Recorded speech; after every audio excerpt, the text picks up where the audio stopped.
Dear students, welcome to my YouTube channel.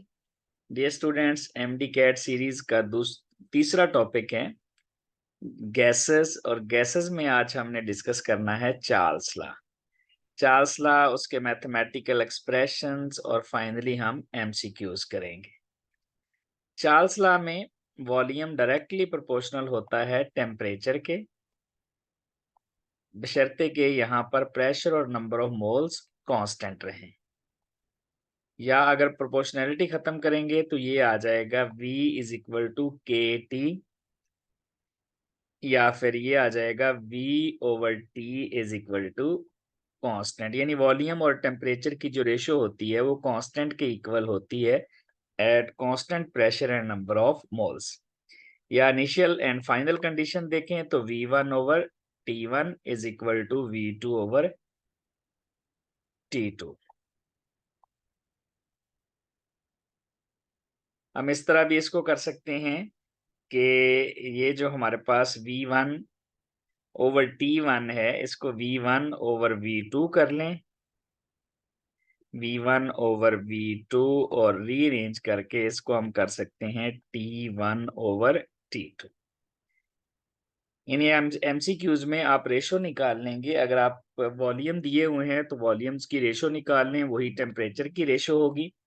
अगर temperature दिए गए हैं तो टेम्परेचर की रेशो निकाल लें, वही वॉल्यूम की रेशो होगी। तो इस तरह से आप चार्ल्स लॉ से रिलेटेड MCQ सॉल्व करेंगे। तो पहला MCQ देख लेते हैं। A gas occupies a volume of 300। आपको वॉल्यूम दिया गया है 300 at a temperature of 27 degree centigrade. What is the volume at 327 degree centigrade? दो टेम्परेचर दिए हुए हैं जबकि वॉल्यूम हमारे पास एक है। वॉल्यूम सिर्फ 300 है, टेम्परेचर 127 है, और दूसरा हमारे पास जो टेम्परेचर है वो 327 है। तो इसका मतलब है हम टेम्परेचर की रेशो निकाल लेते हैं, इससे हमें वॉल्यूम का आइडिया हो जाएगा। टेम्परेचर, फाइनल टेम्परेचर कितना है? 327। अगर आप इसमें 327 में 273 ऐड करें तो ये टेम्परेचर बनेगा 600। यानी फाइनल टेम्परेचर 600 है। याद रखिएगा, टेम्परेचर को केल्विन में जरूर चेंज करना है जब भी आपने कोई कैलकुलेशन करनी है। इनिशियल टेम्परेचर है 27 डिग्री सेंटीग्रेड, उसको केल्विन में बदलें तो वो आ जाएगा 300। यानी इनिशियल टेम्परेचर 300 था, उसको डबल करके 600 कर दिया गया है, मींस रेशो 2 आई है। टेम्परेचर अगर डबल किया गया है तो इसका मतलब है फिर वॉल्यूम भी डबल है। यानी वॉल्यूम पहले 300 था, अब वॉल्यूम 600 हो जाएगा।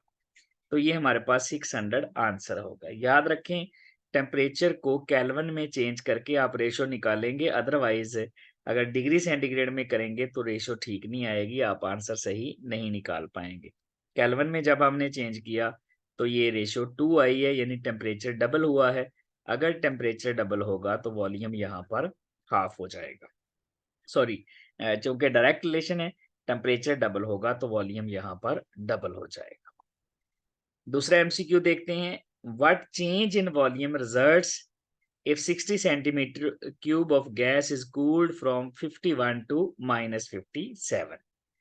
अब देखें, यहाँ पर टेम्परेचर जो है उसको कम किया गया है, तो इसका मतलब है वॉल्यूम भी पहले से कम आ जाएगा। लेकिन आपने फाइनल वॉल्यूम नहीं बताना, बल्कि उसमें चेंज कितना आया वो बताना है। तो आप टेम्परेचर को फिर केल्विन में चेंज करेंगे। 51 डिग्री सेंटीग्रेड है तो इसमें आप 273 ऐड कर देंगे।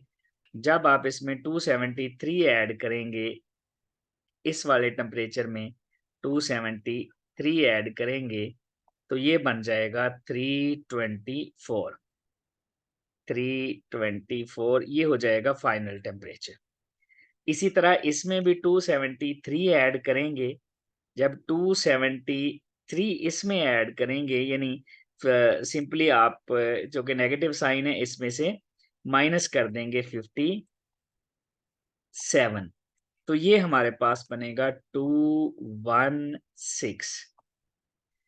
यानी टेम्परेचर 324 से कम करके 216 कर दिया। तो आप रेशो निकाल लें, 324 डिवाइडेड बाय 216। आप पहले इसको 4 से कैंसिल करेंगे, फाइनल जो रेशो आएगी वो 1.5 आएगी। यानी आपके पास जो T1 ओवर T2 की रेशो है, T1 ओवर T2 की रेशो है, वो आई है 1.5। तो V1 ओवर V2, ये वाली रेशो आपके पास आई है 1.5। V1 आपके पास है 60, आपने निकालना है V2, तो ये डिवाइड कर दें आप 1.5 से। तो ये 1.5 से आप 60 को डिवाइड करेंगे, यहाँ से पॉइंट खत्म करें, 0 लगाएं, तो ये आ जाएगा 40। इसका मतलब है फाइनल वॉल्यूम आ गया 40, लेकिन आपने फाइनल वॉल्यूम नहीं बताना। आपने बताना चेंज कितना आया। इनिशियल वॉल्यूम कितना था 60, फाइनल वॉल्यूम कितना है 40, चेंज कितना आया माइनस कर दें, इसका मतलब है 20 का यहाँ पर चेंज आ जाएगा। तो इस तरह से आपने रेशियोज निकाल के एमसीक्यूज को सॉल्व करना है। यहाँ पर 20 का, इसका आंसर 20 आ जाएगा, जो कि वॉल्यूम में चेंज है। फाइनल वॉल्यूम यहाँ पर 40 है। Thank you very much.